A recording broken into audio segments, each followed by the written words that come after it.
Hi, it's Tim Hagen from Progress Coaching, and welcome to another episode of Coaching Conversations. And I wanted to make you aware of something very cool that we're doing on a subscription basis, and we'll put a link in each one of our episodes.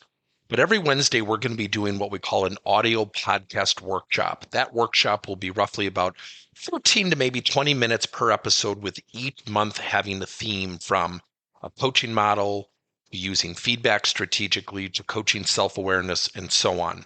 So if you could look in the body or in the content description of each episode, and you will see a link where you can join this subscription. These are literally 4 workshops every month, teaching specific strategies to address a particular area of workplace coaching, as it relates, again, to things like awareness, motivation, teamwork, and what have you.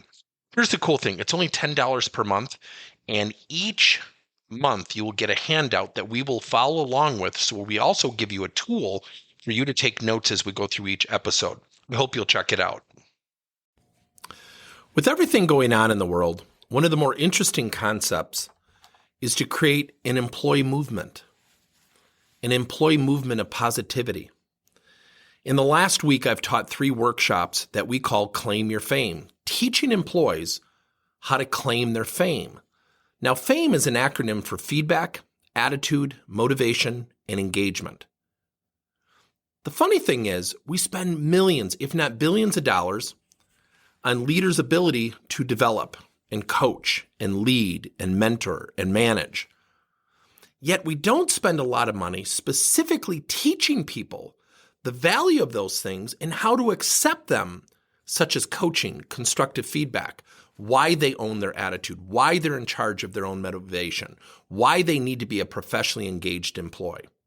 Now, I love the Gallup organization, especially their research, and they share 71% of employees are neutrally or actively disengaged in the workplace. Certainly, the new virtual world hasn't helped. It doesn't build engagement to be distant.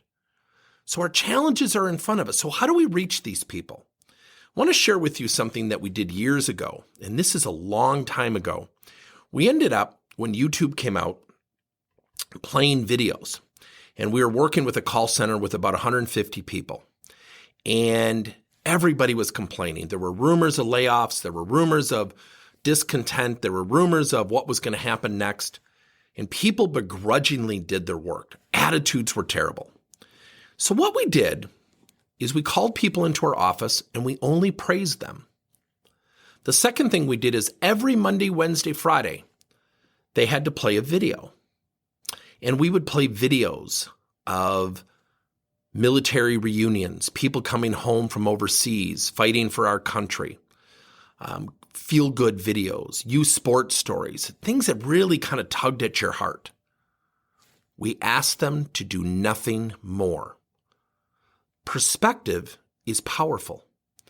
So during that time, our numbers went up dramatically. Sales, customer service, engagement scores went up dramatically, to the point, sadly, the HR manager at this company said, "We can't publish these numbers. It'll make the other departments look bad."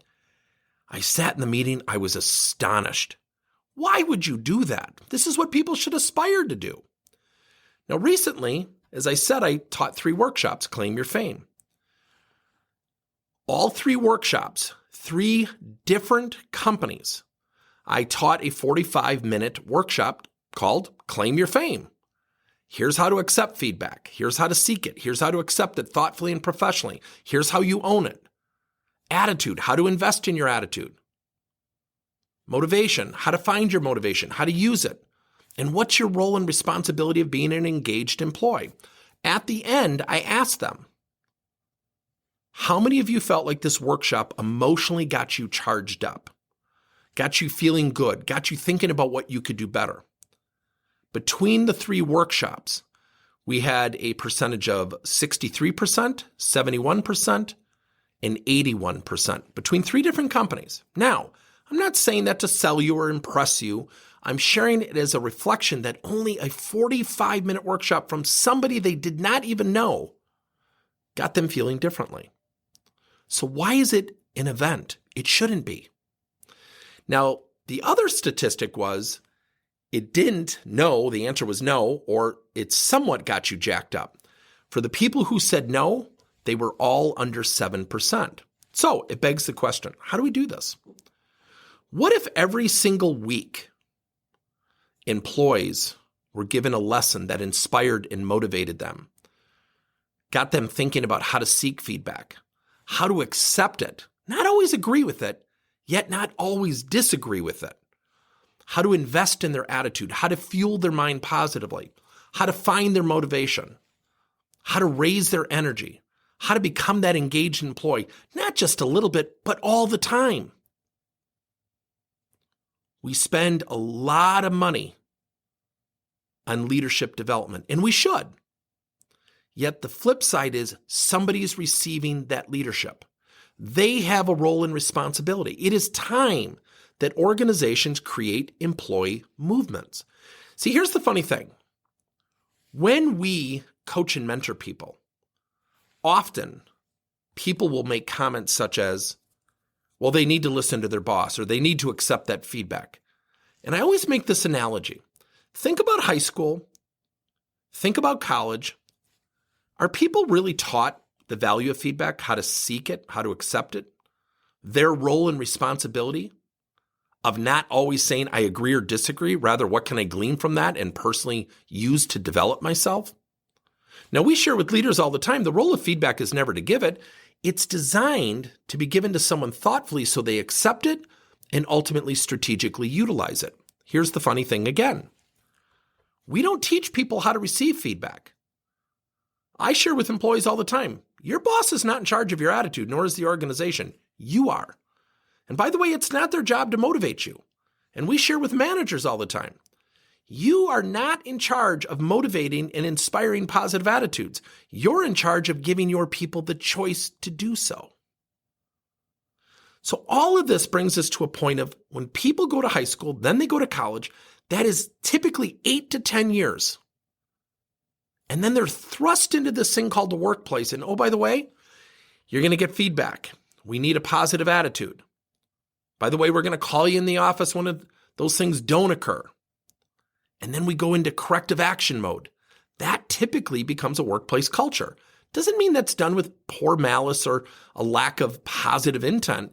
Yet the perception is, how often do we hear people saying things like, ugh, my boss just doesn't like me. He has it out for me. She's always attacking me. I never hear anything positive. So let me leave you with one more thought. Individual contributors, employees, they don't listen rationally. They don't listen logically. They listen emotionally. And I think one of my favorite quotes is, people don't remember what you say or what you did. They remember how you made them feel.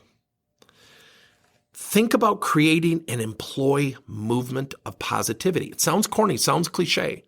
Doesn't mean we ignore constructive feedback. Doesn't mean that we ignore some of the things that are challenging. Yet, if you can help people, and this is something at Progress Coaching we live by, help people feel good about getting better, they will be more willing to do so. If you have any questions or if you want to hear about how our employee coaching program works, it's called the Employee Coaching Series. It is a set of weekly lessons that take 2 to 3 minutes with a monthly accountability action where people build self-awareness. They build a positive attitude. They find their motivation. They learn their role and responsibility of accepting feedback and becoming a great engaged employee. Send me an email at tim@progresscoachingleader.com. I hope this has helped. Thank you for listening to another episode of Coaching Conversations by Tim Hagen and Progress Coaching. Now, our company is always coming out with new and innovative solutions to help leaders coach their employees. And recently, we just created a new service called Coach to You, where leaders can pick and choose topics and assign 7 to 21-day programs for employees to learn and, more importantly, apply actions and then reflect and share what they're going to do going forward as a result of the learning. It's called Coach to You. We're literally bringing coaching to your employees. If you're intrigued, we'll have a link in each one of our episodes where you can get more information.